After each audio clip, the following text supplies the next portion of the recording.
We have sad news to report out of the film industry tonight.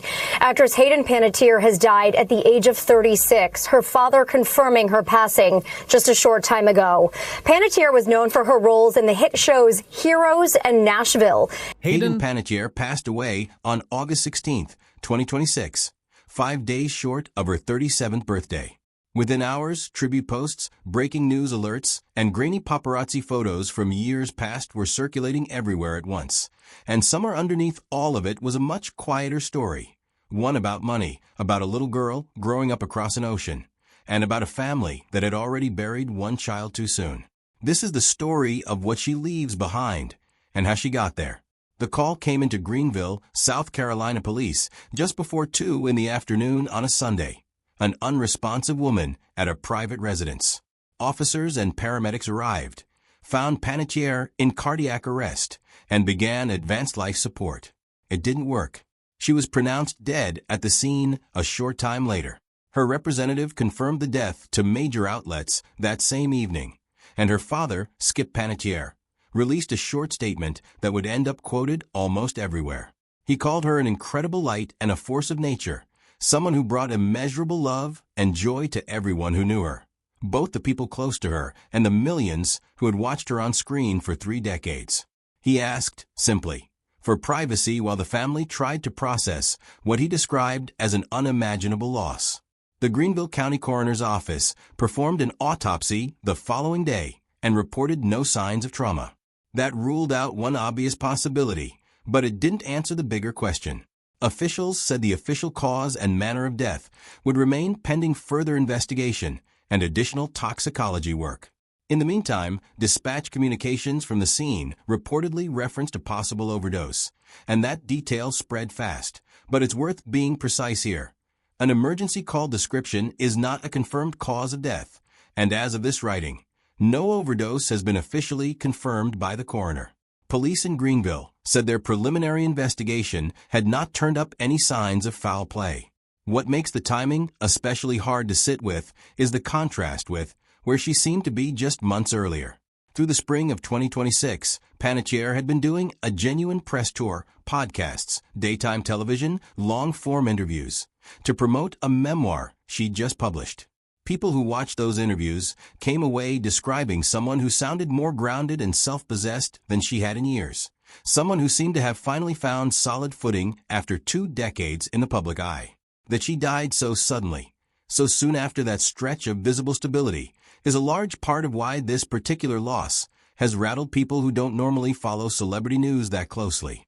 She had reportedly traveled from Los Angeles to South Carolina the day before her death with her on-again, off-again partner, actor Brian Hickerson, a name that will come up again later in this story, and not for a happy reason. For now, what matters is this. The facts of her death are still being established. What's already fixed in place, permanently, is everything that came before it. Hayden Leslie Panettiere was born on August 21, 1989, in Palisades, New York. Her mother, Leslie Vogel, was a former soap opera actress who would go on to manage her daughter's early career. Her father, Alan Skip Panettiere, worked as a fire captain. Hayden herself was booked for her first commercial before she was a year old, and by before she'd landed a recurring role on the ABC soap One Life to Live. 2 years after that, she moved to Guiding Light, where her character was written with a leukemia storyline serious enough that the Leukemia and Lymphoma Society gave the young actress a special honor for it. A detail that rarely makes it into the tributes being written about her now, but one that shows just how early her career started overlapping with real illness and real audiences. Her film resumed through the late 90s and early 2000s reads like a survey of that era's family entertainment. She voiced Princess in Pixar's A Bug's Life, played Cheryl Yost opposite Denzel Washington in Remember the Titans, and spent her young teen years shuttling between films like Ice Princess and Raising Helen. None of that quite prepared anyone for 2006, when a 15-year-old cheerleader who couldn't be killed turned Panettiere into a household name almost overnight. Claire Bennett, her character on NBC's Heroes, kept her on primetime television for 4 seasons and turned her into arguably the most recognizable face associated with the show. Her image ended up on more merchandise than any other cast members, Healing Cheerleader included on the poster. When Heroes wrapped in 2010, she stepped almost immediately into the role of Juliette Barnes on ABC's Nashville, a talented, ruthless country star whose arc ran across 6 seasons and earned Panettiere 2 Golden Globe nominations. Fans spent years speculating that Juliette was modeled on one real country artist or another. Panettiere pushed back on that reading more than once, insisting the character wasn't based on any single performer. Beyond those 2 signature roles, her body of work is genuinely wide. She played Kirby Reed in Scream 4 and reprised it in Scream 6. She lent her voice to Kairi across the Kingdom Hearts video game franchise, introducing her to a generation of fans who'd never seen a single episode of Heroes. She voiced Kate in Alpha and Omega and narrated audiobooks on the side.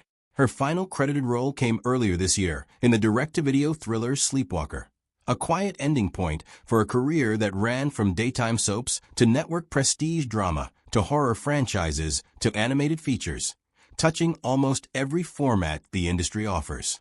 Her formal schooling stopped early, private tutors from 9th grade on, which was common for young working actors, but still left her without a lot of the ordinary milestones her peers had. She said in interviews that she once seriously considered stepping back from acting to pursue a more conventional education, before Heroes made that plan effectively impossible. Her family background includes Italian heritage along with English and German ancestry, something she referenced occasionally when asked about a surname that fans reliably struggled to pronounce. Estimates of Panettiere's net worth at the time of her death range fairly widely, from around $6 million up to roughly $15 million, depending on which outlet's math you're looking at. That gap says something honest about how imprecise celebrity wealth reporting tends to be once you get past a single headline salary number. The bulk of the fortune traces back to Nashville. Reports place her per episode rate at around $75,000 across the show's 124-episode run, which works out to somewhere near $9 million from that role alone. Heroes is estimated to have added close to $2 million more, and Scream 4 reportedly brought in another $1 million. And none of those figures even include her music work, her voice acting, or years as a brand ambassador for companies like Neutrogena, Candies, Kohl's, and Dooney & Burke, for whom she designed a limited edition handbag back in 2008. Her real estate history adds a small footnote to the bigger financial picture. She bought a home in the Hollywood Hills in 2008 for roughly $2.6 million and sold it in 2014 for just over $3 million. She later sold the Nashville property in October 2018 for $1.65 million, around the same period her personal life was visibly unraveling, a timing overlap that probably explains part of why final estate estimates vary so much depending on which aggregator you check. Long before any of that financial picture existed, though, an 18-year-old Panettiere was already putting her public profile to riskier use than a brand deal. In October 2007, acting as the official spokesperson for the Whaleman Foundation's Save the Whales Again campaign, she joined Sea Shepherd activists paddling into a cove in Taiji, Japan, trying to disrupt the town's annual dolphin hunt. Local fishermen physically pushed the activists back to shore with poles, a confrontation later captured in the cove, the documentary that went on to win the Academy Award for Best Documentary Feature. Weeks afterward, reports surfaced that Japan had issued an arrest warrant against her over the incident. She addressed it publicly, saying she'd only just heard about it and doubted much would come of it, and Japanese fisheries officials later disputed that any such warrant existed. That November, PETA gave her its Compassion in Action Award for the trip. She went back to Taiji in 2010, this time with Vladimir Klitschko, trying unsuccessfully to meet with local officials who wouldn't open the Union Hall door. Her activism didn't stop at Taiji. She delivered protest letters to the Norwegian and Japanese ambassadors calling for an end to commercial whaling, spoke at a 2007 Greenpeace event in Alaska defending traditional Aboriginal whaling as distinct from commercial hunting, became a vegetarian, and joined the celebrity board of Ronald McDonald House Charities that same year. She also auctioned off a private dinner and whale-watching trip with herself to raise money for ocean conservation.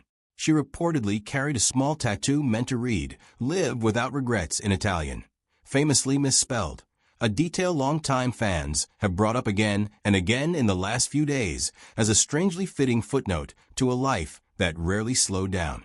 Panettiere's most consequential relationship began in 2009 with Ukrainian heavyweight boxing champion Vladimir Klitschko, whom she met at a launch event for a photography book they'd both been featured in.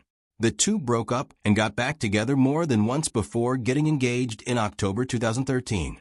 In December 2014, she gave birth to their daughter, Kaya Evdokia Klitschko, in Hawaii. The relationship eventually ended, and in 2018 Panettiere made what she later called an incredibly difficult decision, relinquishing full custody of Kaya to Klitschko while she sought treatment for alcoholism, substance abuse, and severe postpartum depression. Kaya has spent most of her life since then living with her father in Europe rather than in the United States. Speaking on a podcast years later, Panettiere said her daughter always knew she had two parents who loved her, and that despite living an ocean apart, the two of them shared an intensely close bond. She said Kaya never felt abandoned because both of her parents made sure she felt supported mentally, emotionally, physically, and spiritually. Kaya, now 11, grew up primarily in Europe, though Panettiere reportedly stayed involved through visits and frequent video calls that she described as going far beyond small talk. Speaking openly about postpartum depression came at a real professional cost. Neutrogena dropped her as a spokesperson not long after she discussed the condition publicly on a daytime talk show, a decision that looks jarring now, given how openly celebrities are expected to talk about mental health today. Her relationship with Brian Hickerson, which began not long after her split from Klitschko, was marked by a documented and disturbing pattern of legal trouble over roughly 2 years. He was first arrested in May 2019 on a felony domestic violence allegation, booked and released the next day on $50,000 bond. That case was dropped months later after the couple reportedly got back together. He was arrested again in February 2020 in Wyoming, accused of punching her in the face on Valentine's Day, and pleaded not guilty to domestic battery that April. By July 2020, he was facing 8 separate charges connected to their relationship, including multiple felony counts of injuring a spouse or girlfriend, a misdemeanor battery count, felony counts of assault with a deadly weapon, and a felony count for allegedly dissuading a witness from prosecuting a crime. Panettiere spoke publicly about it that same July, writing that she was coming forward with the truth in the hope that her story might help empower other people in abusive relationships to seek help, and that she was prepared to see the process through so the situation wouldn't happen to anyone else. Her attorney said at the time that she'd endured years of psychological, emotional, and severe physical abuse before finding the courage to pursue the case. Hickerson ultimately pleaded no contest to 2 felony counts in 2021 and was sentenced to 45 days in county jail, for years of probation, 52 mandatory domestic violence classes, $500 in restitution, and a 5-year protective order barring any contact with her. The two reportedly reconciled anyway in the years since, and by most accounts were together again in the days leading up to her death. Grief piled onto all of this in a way that few people outside her family fully grasped. In February 2023, her younger brother, actor Jansen Panettiere, known for films including The Perfect Game and The Martial Arts Kid, died suddenly at 28 from complications related to an undiagnosed enlarged heart and aortic valve issues. Hayden later wrote about that loss in her memoir and spoke about carrying guilt that never fully went away, telling an interviewer that losing her brother felt like losing half of herself. The two siblings had stayed close through adulthood despite growing up almost entirely inside the entertainment industry together. In May 2026, Panettiere released that memoir, This Is Me, A Reckoning, through Grand Central Publishing. Her publisher described it as an unflinching, intimate account covering postpartum depression, addiction and recovery, trauma, domestic abuse, and her brother's death. Fans lined up outside a Manhattan bookstore for the signing that month. Many of them, they're less out of nostalgia for Heroes or Nashville, and more because they wanted to hear someone famous describe struggles they recognized from their own lives. It's hard to reduce what Panettiere leaves behind to a single figure. There's an estate somewhere between $6 and $15 million, depending on which valuation you believe. There's a body of work spanning more than 3 decades and dozens of film and television credits. There's a daughter who will grow up able to read her mother's own account of her life, in her own words, rather than piecing it together from old tabloid headlines. And there's a family that had already buried one child 3 years earlier, now facing a second loss, once again asking the public that watched her entire life play out on screen for a small amount of privacy while they grieve. There's also a version of her legacy that has nothing to do with money. It includes a teenager who paddled a surfboard into a cove in Japan because she believed it mattered. It includes a mother who made an agonizing custody decision because she believed it was genuinely best for her daughter. And it includes a woman who spent some of the last months of her life writing down every difficult chapter of her own story, in the hope that someone else going through the same things might feel a little less alone. Whatever the investigation in South Carolina ultimately determines about how she died, that part of what she leaves behind is already permanent, set down in her own words, in a book that will keep being read long after this week's headlines move on to something else.